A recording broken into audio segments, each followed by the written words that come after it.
expenditure. Expenditure refer to the amount spent or liability incurred for acquiring assets, goods और services.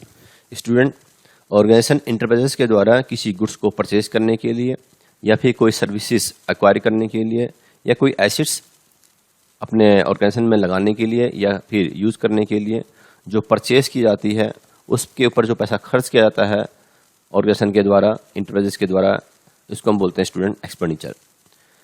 For example payment of rent, जैसे कि हमने कोई building किराए पे ले ली स्टूडेंट, उसका किराया देना है या दे दिया।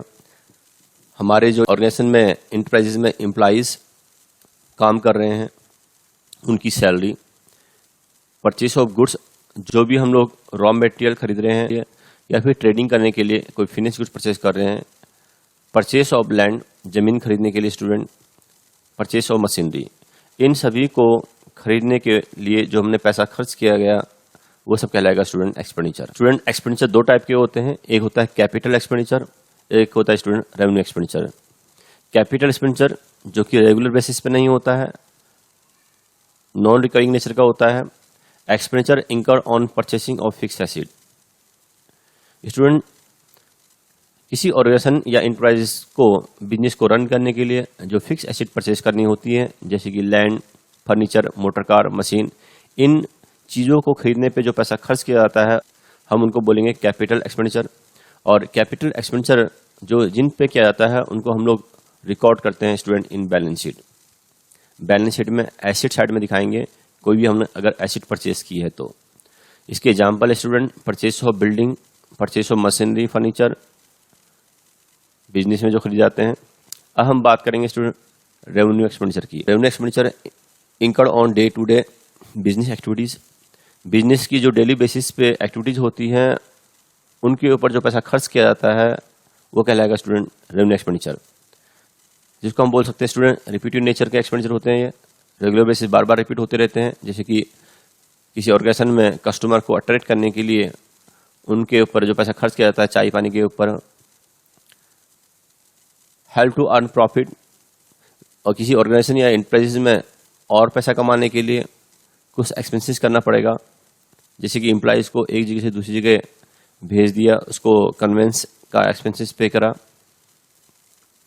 Help to smooth functioning of business, business को रेगुलर बेसिस पे कार्य करने के लिए कुछ पैसे खर्च करने पड़ते हैं, जैसे कि छोटे मोटे एक्सपेंसेस, स्टेशनरी, टेलीफोन बिल, ये सब स्टूडेंट रेवेन्यू एक्सपेंडिचर कहलाएंगे। या फिर आप कह सकते हैं फाइनेंसिंग ईयर में जो भी एक ऑर्गेनाइजेशन का, इंटरप्राइजेस का पैसा डूब गया जो कि नहीं मिल रहा है, bad debts, revenue expenditure. Recording in profit and loss account, या फिर आप कह सकते हैं वो सभी एक्सपेंसेस जो प्रॉफिट एंड लॉस अकाउंट के डेबिट में रिकॉर्ड होते हैं, जैसे कि rent, interest paid, tax paid, audit fees, general expenses, salary etcetera. Example है स्टूडेंट रेवेन्यू एक्सपेंडिचर के एम्प्लॉइज सैलरी, ऑफिस का रेंट, परचेज ऑफ गुड्स। अब हम बात करेंगे स्टूडेंट डिफर्ड रेवेन्यू एक्सपेंडिचर की। It refer to a revenue expenditure the benefit of which is likely to accrue to a firm in more then one accounting period. Student, एक organisation enterprise की वो expenses जो revenue nature के तो होते ही हैं, लेकिन उनसे जो हमने खर्च किया पैसा, उनसे फ़ायदा जो है हमें आने वाले 2-4 सालों में और मिलता है। करंट ईयर में तो मिलता ही है, उससे आने वाले सालों में भी मिलता है हमें, तो हम उनको बोलेंगे deferred revenue expenditure. A particular amount write off in financial year and rest amount transfer to the next year to be written off. Student, जैसे कि एडवर्टाइजमेंट के ऊपर जो पैसा हम खर्च करते हैं या फिर प्रीलिमिनरी एक्सपेंसेस के ऊपर पैसा खर्च करते हैं, discount on issue of debenture पे पैसा खर्च करते हैं, या फिर अंडरराइटिंग कमीशन, अपने शेयर्स को बिकवाने पे जो पैसा कमीशन दिया जाता है, इस तरह के जो एक्सपेंसेस होते हैं इनको हम लोग प्रॉफिट एंड लॉस से राइट ऑफ करते हैं। लेकिन अगर इनका अमाउंट लार्ज होता है तो उसका कुछ पोर्शन तो करंट ईयर के प्रॉफिट से चार्ज कर लेते हैं, बाकी का जो एक्सपेंसेस जो हमने प्रॉफिट से चार्ज नहीं किया उसको हम लोग नेक्स्ट ईयर में चार्ज करते हैं। या फिर आप कह सकते हैं जितने सालों में फ़ायदा होगा उतने ईयर से उस एक्सपेंसेस को डिवाइड कर देंगे, तो उतने ईयर में इंस्टॉलमेंट बेसिस पे वो एक्सपेंसेस राइट ऑफ होगा प्रॉफिट एंड लॉस से, और जो बाकी का रह जाएगा स्टूडेंट बैलेंस जो राइट ऑफ नहीं हुआ उसको हम बैलेंस शीट में एसेट साइड में under the fictitious asset show करेंगे। अब हम बात करेंगे स्टूडेंट रेवेन्यू की। Revenue is total amount received और receivable from the sale of goods और सर्विसेज। एक ऑर्गेनाइजेशन और इंटरप्राइजेस के द्वारा जो भी गुड्स कस्टमर को सेल किया जाता है या फिर सर्विसेज दी जाती है, उन सब के बदले में जितना भी अमाउंट उस ऑर्गेनाइजेशन को इंटरप्राइजेस को मिलेगा वो उसकी रेवेन्यू कहलाएगी। एक एग्जाम्पल के द्वारा बताना चाहूँगा स्टूडेंट, मान लीजिए एक आइसक्रीम स्टेशन है, तो पूरे दिन भर अगर हम डेली बेसिस की बात करें तो पूरे दिन भर अगर उसकी 1000 आइसक्रीम सेल हुई है और पर आइसक्रीम का रेट 2 रुपया है तो 2000 रुपये उसकी रेवेन्यू हो गई। अगर एक दिन की 2000 रेवेन्यू होगी स्टूडेंट, तो आप मंथली बेसिस पे निकाल सकते हैं और ईयरली बेसिस पे निकाल सकते हैं। That is called total revenue. Student revenue के टाइप्स हम बताने चाहेंगे आपको। Types of revenue. Revenue from operation that is sale of goods and services.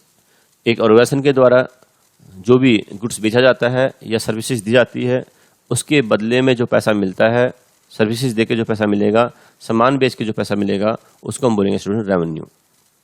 तो स्टूडेंट इसकी एग्जांपल है sale of furniture by any furniture mart. किसी फर्नीचर की दुकानदार ने फर्नीचर को बेचा तो उससे जो पैसा मिलेगा उसकी रेवेन्यू कहलाएगी। अब यहाँ पर ध्यान रखना स्टूडेंट, क्योंकि ये फर्नीचर मार्ट है, फर्नीचर का शॉप है, तो फर्नीचर ही बेचेगा, तो फर्नीचर उसके लिए गुड्स है और गुड्स को बेचने से जो पैसा मिलेगा रेवेन्यू कहलाएगी। फर्नीचर यहाँ पर उसकी एसेट नहीं है। Visiting fees by doctor. एक डॉक्टर के पास जितने भी पेशेंट्स आते हैं, जो भी पेशेंट है उनकी इलाज करने की फीस कह दीजिए, दवाई की फीस कह दीजिए, वो सब उसकी रेवेन्यू मानी जाएगी डॉक्टर की। Brokerage earn by broker. एक दलाल जो कि सामान बिकवाने पे, खरीदवाने पे कुछ कमीशन लेता है, वो उसकी ब्रोकरेज होगी, वो उसकी रेवेन्यू कहलाएगी ब्रोकर की। Fair charge earn by transport company. Transport कंपनियों के द्वारा जो कि एक जगह से दूसरी जगह सामान ट्रांसपोर्ट करते हैं, सामान एक जगह से दूसरी जगह छोड़ के आते हैं या दूसरी जगह तीसरी जगह लेकर आते हैं, तो ये सर्विस देने के बदले में जो भी पैसा ट्रांसपोर्ट कंपनी को मिलेगा वो उसकी रेवेन्यू कहलाएगी student. Other revenues earn by business apart from business activities. कुछ ऑर्गेनाइजेशन इंटरप्राइजेज ऐसी भी होते हैं जो बिजनेस के काम के अलावा, जो कि बिजनेस का रेगुलर बेसिस पे काम होता है, उसके अलावा भी अदर एक्टिविटीज करके कुछ पैसा अर्न करते हैं, उसको भी रेवेन्यू कहेंगे स्टूडेंट। जैसे कि rent receive by a furniture mart to let out a portion of business, land and building और other on property like machinery vehicle. Student एक फर्नीचर मार्ट ने अपना जमीन का या फिर कह सकते हैं बिल्डिंग का या फिर अपनी मशीनरी व्हीकल किसी को किराए पे दे रखा है, तो उससे जो उसको इनकम होगी वो भी इसकी रेवेन्यू इनकम कहलाएगी। एक तो फर्नीचर बेचने का काम करता है, वहाँ से उसकी रेगुलर बेसिस पे इनकम हो रही है, रेवेन्यू इनकम। दूसरा, अगर वो अपनी कुछ ज़मीन को, बिल्डिंग को या फिर फर्नीचर को किराए पे देता है, उससे जो किराया मिलता है वो भी उसकी रेवेन्यू इनकम कहलाएगी student. Other revenue income. Commission received. अगर कुछ व्यापारी इंटरप्राइजेज अपना जो रेगुलर बेसिस पे काम होता है वो तो करते ही हैं, साथ में कुछ कमीशन बेसिस पे किसी दूसरी पार्टी के साथ मिलके, ऑर्गेनाइजेशन के साथ मिलके काम करते हैं, तो वहाँ से जो कमीशन मिलता है वो भी अदर रेवेन्यू इनकम कहलाएगी उस बिजनेस की। Interest received on investment. एक ऑर्गेनाइजेशन या इंटरप्राइजेज के द्वारा जो भी कहीं इन्वेस्टमेंट की गई है, चाहे बैंक में पैसा जमा हो या फिर किसी फाइनेंसर को पैसा दे दिया हो, जो भी इन्वेस्टमेंट कहीं भी की गई है उस पर जो उसको इंटरेस्ट मिलेगा वो भी इसकी अदर रेवेन्यू इनकम कहलाएगी स्टूडेंट। Bonus received. किसी ऑर्गेनाइजेशन को या फिर किसी व्यक्ति को अगर बोनस रिसीव होता है एक्स्ट्रा ऑफ सैलरी, तो वो भी अदर रेवेन्यू इनकम कहलाएगी student. Expenses is the cost incurred by a business in the process of earning revenue. पैसा कमाने के लिए एक बिजनेस के द्वारा या रेवेन्यू जनरेट करने के लिए एक बिजनेस के द्वारा जो पैसा खर्च किया जाता है वो कहलाएगा student expenses. Generally expenses are measured by the cost of asset consume और services use during an accounting year. एक साल के दौरान अकाउंटिंग पीरियड के दौरान किसी एसेट के ऊपर कोई पैसा खर्च कर दिया या कोई सर्विस देकर दी हमने, उसमें पैसा खर्च हुआ, जैसे कि example student, expensive is a value which has expired during the accounting period. वो सभी खर्चे जो जिस फाइनेंशिंग ईयर में किए जाते हैं उनका फ़ायदा उसी ईयर में होता है, उसी ईयर की इनकम को जनरेट करने पे होता है, वो कहलाएंगे स्टूडेंट एक्सपेंसेस। स्टूडेंट नेक्स्ट है non cash expenses which are not paid in cash. कुछ ऐसे एक्सपेंसेस होते हैं स्टूडेंट जिनके बदले में हम पैसा नहीं देते हैं, लेकिन उनको हम लोग प्रॉफिट एंड लॉस अकाउंट से चार्ज करते हैं, उनको हम बोलेंगे नॉन कैश एक्सपेंसेस।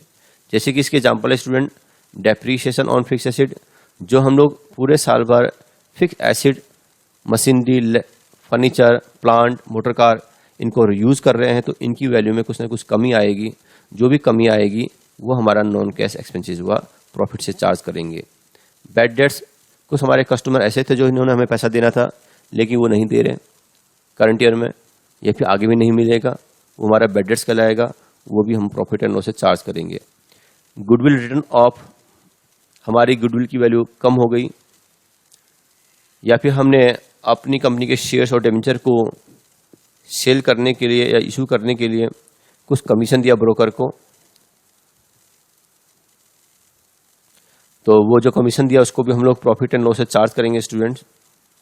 ये हमारे स्टूडेंट नॉन कैश एक्सपेंसेस थे जो कि प्रॉफिट से चार्ज होंगे, प्रॉफिट एंड लॉस के डेबिट में आएंगे। Thank you student.